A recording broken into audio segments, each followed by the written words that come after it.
Hey guys, this is Echo Soundworks with ADSR, and we're going to be doing another discussion advice-oriented video today. So you guys really liked the last one. We'll be doing this every week, once a week from here on out. Now this video is about the do's and don'ts of buying gear and kind of a roadmap for getting and upgrading gear. This is a question that comes up all the time, whether it's on Reddit, gear slots. I get asked emails a lot asking what synths I have, what synths should you get for this genre, what's my whole setup like, that sort of stuff. And it's a very complicated situation because we know as producers and engineers that a lot of the pro guys, what we consider to be pro, the ones who are doing it full time, they have their stuff on the radio, they're touring, DJs, etc. We assume that they have really high-end gear, and the high-end gear is what gets you that high-end sound. Well, that's not always the case, and a lot of the guys who have the high-end gear could make really good music with low-end gear as well. They can make high-end sound with low-end gear. So I wanted to talk about my own personal opinion with how you go about buying new gear, when to do it, why to do it, and how to do it. So a little bit about me. I've 180'd from my earlier years in music production. 10 years ago, 8 years ago, when anything came out, I got it. I, on like a whim, got Machine once. Thought I'd be like a better hip-hop producer. It didn't make me a better hip-hop producer at the time. I recently updated my whole front-end system to a UAD Apollo 8, and I don't like it. A lot of people rave about this thing, and it's cool. It's just I don't know how to use it as well as I know how to use how well I know how to use my previous system.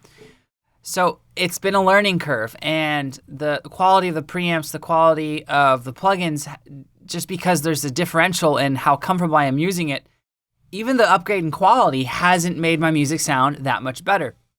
So there are times when I think upgrading gear is absolutely valid and needed. And those times, for me, the first and foremost, the most specific example of that would be if a piece of gear or equipment that you use ceases to work how you need it to. So a computer is a great example. A lot of people ask, well, when do you update computers? How fast a computer do you need, etc.? And the answer to that one is when the computer stops doing what you purchased it to do, it's time for a new computer, right? Like if new updates to your DAW comes out and it, like a few years ago, this happened, a lot of the software was going to go from, it used hyper-threading, so it could use multiple cores that didn't actually exist physically on your CPU. So like a 4-core Mac could be like an 8-core Mac, even though it actually only has 4. But the software is reading it via hyper-threading. So it's a coding protocol where it's seeing virtual cores. So it allows your computer to do more with less resources. Well, I had, before that, when that happened, they wrote the code for that. And so I was kind of like, okay, well, all this stuff's going towards hyper-threading and multi-core support. I remember when an instance of Machine just completely weighed down my MacBook Pro at the time, I think it was. So that's a great example of when you need to update. If something ceases to work how you intended it to work or how it needed to work when you purchased it. Another really good example of, I think, when to purchase something is when you have a client and you have a specific need, and that's kind of how I only buy stuff now for the most part. So a few weeks ago, I was working on a project and they wanted to get cello in their song, and the budget didn't really like include me paying out here in LA a unionized like session cellist. So I had to use a library, and I didn't have like a really cool solo cello library, so I went and bought a couple. Now that fits a specific purpose. That purpose is also furthering my career. I'm getting paid doing that. So there's a good reason, I think, to do that. Now another reason would be if you're just at like a creative lull and you're like, dang, like I think having a new synth, like I've exhausted all my sonic possibilities in a synth like Sylenth, for instance, and you just want to have some new options, I think that's a great reason to do it. But it should never be from the standpoint of, if I get this piece of gear, I will be a better producer because of it. Because oftentimes you won't know how to use it. Here's a good analogy. If two people know how to use a screwdriver and they're both asked to screw in a drywall screw into a wall with a screwdriver, it can be done. It's a little more annoying than with a drill. And then you give one of them a drill, and neither of them's ever used a drill. And then you ask them to be like, okay, go, and go. The person using the screwdriver is probably going to get in the wall quickest, because if the person in a vacuum somehow doesn't know what the hell a drill is, like the person with the screwdriver using what they're comfortable with is going to get the job done. So yes, there's the right tool for the job, but I'm looking down because a machine knob came off and it's really bugging me. But yeah, anyway, if you use the right tool for the right job, it'll get done. But if you have more advanced tools, it requires a more advanced skill set and knowledge to really use those things. And a lot of times, like I remember when I updated to Omnisphere, I was like super excited. It took me 2 years for Omnisphere to get like worked into my actual rotation of synths I commonly pull up during a production setting or in a production setting. And it's because it's just different from the synths that I was using at the time. So there are a lot of reasons why you shouldn't buy everything that comes out. That's called gear acquisition syndrome or GAS. And with physical things will getting a new guitar make you get that guitar sound you've been trying to get recording, or getting a new bass, getting a new preamp, it won't. It's all about learning how to use the gear that you have and maximizing the results with what you have now. Once you feel like you've maxed out your results, then that's the third reason why you should get new gear and upgrades. All right, but those are really the only 3 instances where you would want to think about upgrading, buying new gear.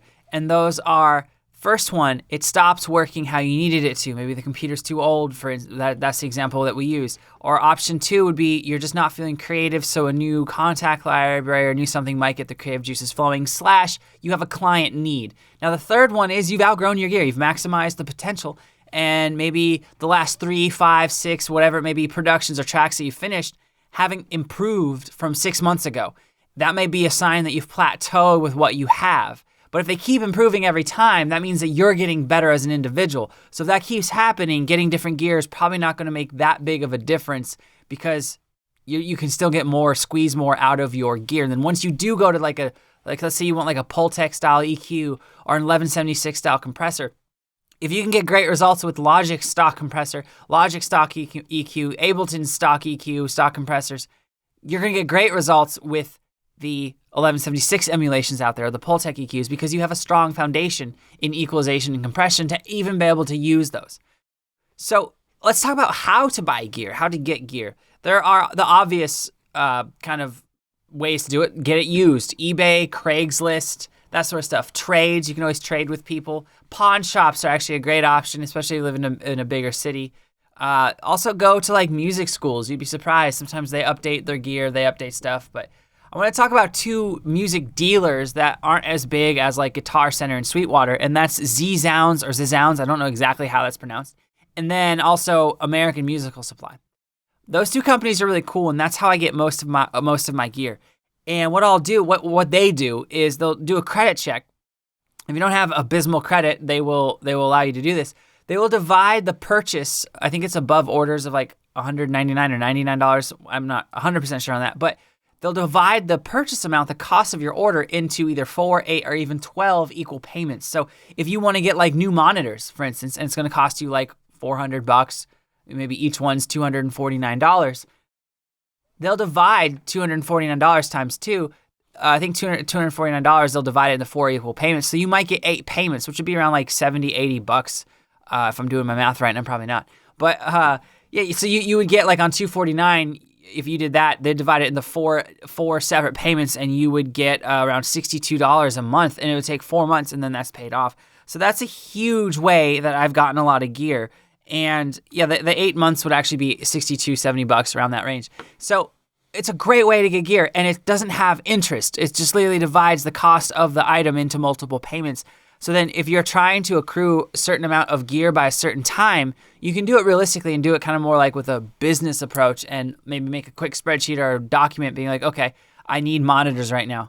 Next 4 months, that's what I'll be paying off. And then in 4 months, you can buy another piece of gear, pay that off, and this maybe kind of keep it as like an extra like $60 expense a month type thing, instead of like, there's a time where I was like, I don't need TV, I need new gear.